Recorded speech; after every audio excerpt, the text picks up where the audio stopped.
I'm sure, just like me, you're feeling a bit helpless and overwhelmed when it comes to dealing with the bushfire crisis. And we need to remember that this is a marathon, not a sprint. So I've enlisted the help of my good friend and psychologist Sandy Ray to help us navigate how to look after our own mental health and that of others during this recovery period.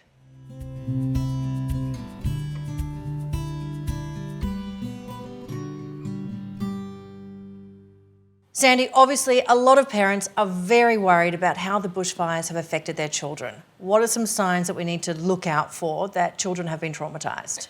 I think, any child who's been witness to seeing their house being burnt down, their pets burnt, livestock and wildlife burnt, living in a very, very distressing situation, we would be naive to think children aren't going to have to carry that in some sort of psychological reaction.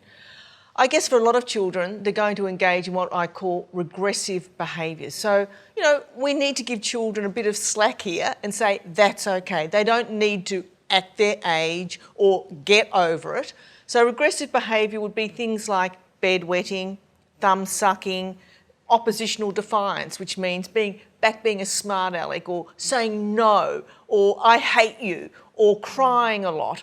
We have to allow children to have that space to say that's okay. This is within the parameters of a normal reaction when a child's endured some sort of trauma.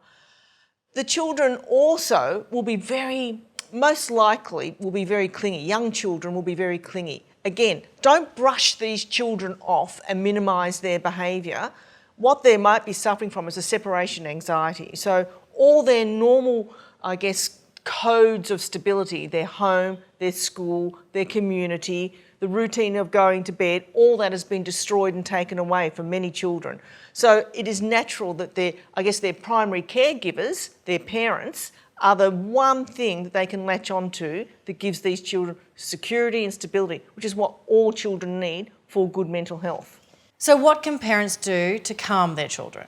I guess, first of all, the biggest thing that parents can do is identify their own stress because, this is a family issue. This is not isolated just for children or just for parents, and we have to be aware that there are going to be parents who are also suffering from perhaps mental health issues well before the fires. So it's compounded for a number of families. So parents, first of all, take care of yourself. That's the first port of call because if you're feeling that you can be developing positive coping strategies, you're then going to be able to have the room and the capacity to then look after your children.